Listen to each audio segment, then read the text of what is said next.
Okay, so intermolecular forces. Um, Intermolecular forces are the forces of attraction or repulsion, for that matter, between molecules. So when we have, or when we talk about intermolecular forces, that is the force of attraction or repulsion that occurs between molecules. As I've been saying in class, please don't confuse this with the covalent bonds within a molecule, but it's the forces of attraction or repulsion between molecules. So in this video, we are going to talk about three types of intermolecular forces. They are dispersion forces, they are dipole-dipole bonding, and hydrogen bonding. So we're going to start with dispersion forces. So if we consider, for instance, a molecule that is nonpolar, and we'll just use hydrogen gas, so H2. Now, we know that because both these atoms are identical, they are two hydrogen atoms, that they will have the same electronegativity. So there will be unequal sharing of these electrons, so neither end is going to be partially positive or negative. So this molecule is of course non-polar. So even though there is an unequal sharing of electrons, what we do find is that it displays temporary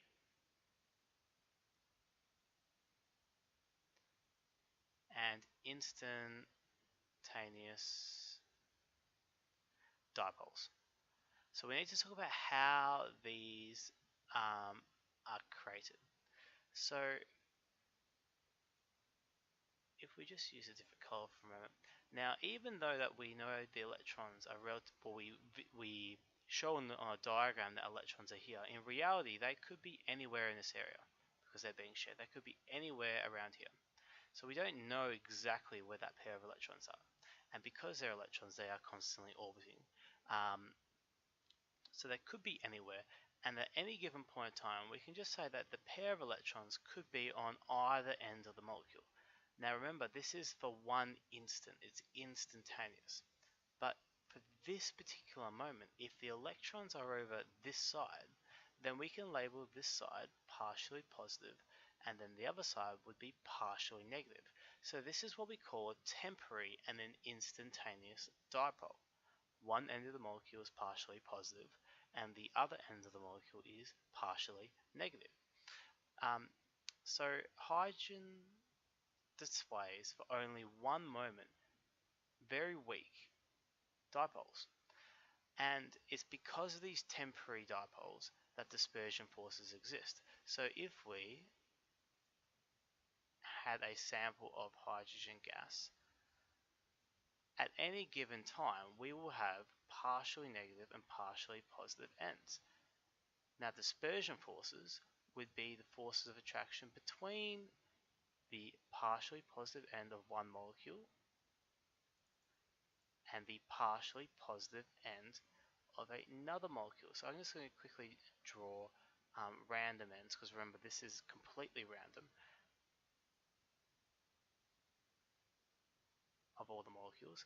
And the intermolecular forces, or the dispersion forces, would be the attraction of the negative end of one molecule and the positive end of another hydrogen molecule.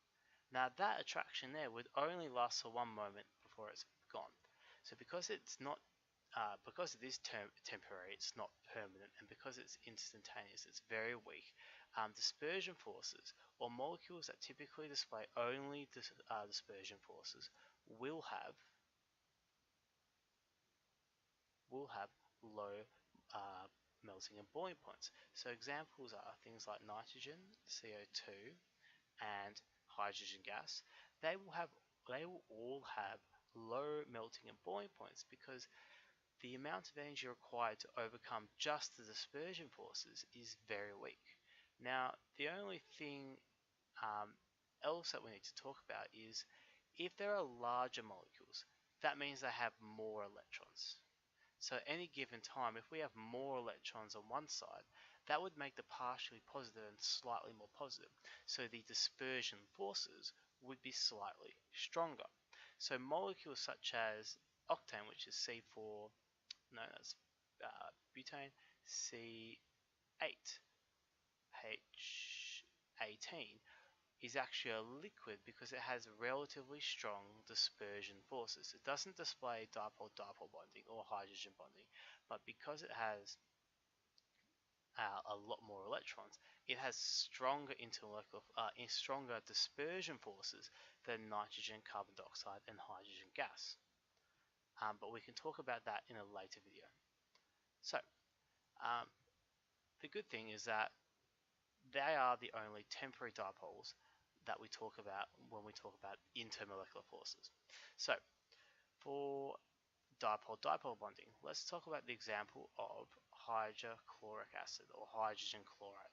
We have a single bond between hydrogen and chloride, and that we know that chlorine is actually more electronegative than hydrogen. So this would make chlorine partially negative and hydrogen partially positive. Now, that means that the electrons would be closer to chlorine than they are for hydrogen. Because there's more electrons on this side of the molecule, that would make this partially negative, and this would be partially positive. So these, because of the difference in electronegativity, are permanent dipoles. So for a dipole, well, for a molecule to display dipole-dipole bonding, they need to be polar. So that's a prerequisite. They need to be polar. So when we talk about a sample of now hydrogen chloride,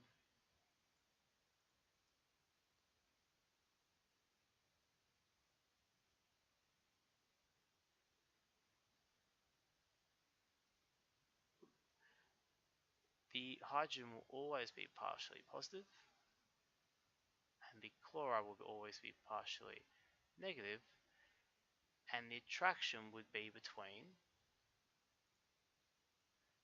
the positive end or the negative end of one molecule and the positive end of another. So here we have intermolecular forces between the permanent dipoles of a polar molecule. Now, because these are a permanent dipole and because they are due to the difference in electronegativity, these are much stronger than dispersion forces.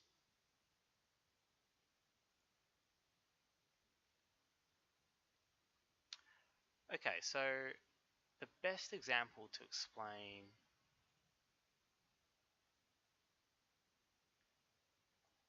hydrogen bonding is, let's talk about hydrofluoric acid.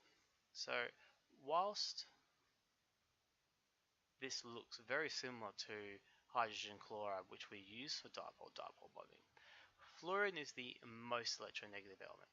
So when we look at the Lewis structure of hydrogen fluoride, in reality we're actually going to find the pair of electrons, the bonding pair of electrons, so close to fluorine that hydrogen is an abnormally strong positive charge for a dipole, because this has, in comparison to fluorine, no electrons. So this is essentially actually just one proton,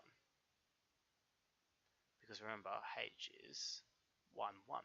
So this abnormally small and very positive charge allows the special type of dipole-dipole bonding to occur called hydrogen bonding.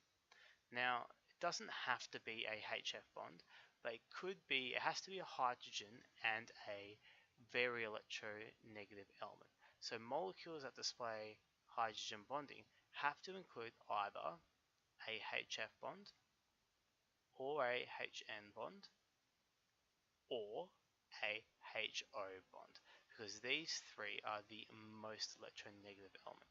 So they all create quite a strong positive charge on the hydrogen. Now, that means, that was gross. That means if we have a sample of hydrogen fluoride or water or ammonia, what we have is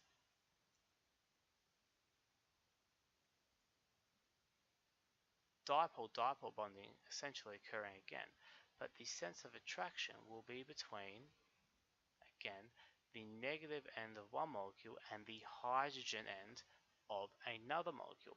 The only difference in uh, I suppose the explanation in this sense is that the hydrogen end of one molecule is attracted to the lone pairs of another molecule that displays hydrogen bonding.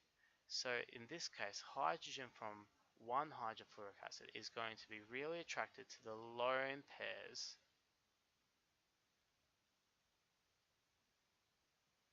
of electrons on another molecule, because this would effectively be the most negative charge of a molecule, because of course electrons are negative.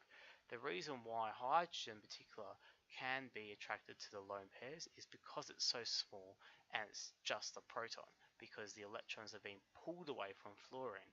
So this is an abnormally strong intermolecular force, and that's why molecules that display hydrogen bonding will have a relatively high melting and boiling point in comparison to other covalent molecules. Just to finish up, girls, please, for instance, if I just rub these out, if there was a question, for example, that asked you which has the highest melting and boiling point between SiO2 and H2O. I think if you're wondering about intermolecular forces, you're probably going to go down this side here, because you think, well, water displays hydrogen bonding, so that they generally have the highest melting and boiling points of covalent molecules. But the thing is that does not mean that it has a higher melting point than something like silicon dioxide, which is sand, which is a covalent network, or for that matter, it could be NaCl or magnesium. All of these will have a higher melting point than water, because ionic bonds, covalent bonds, and metallic bonds are all stronger than intermolecular forces. So please don't get confused between intermolecular forces and bonding, because whilst they do play a role, which we see here with the hydrogen fluoride bond, try to keep them as separate as possible, because intermolecular forces is the attraction or repulsion between molecules.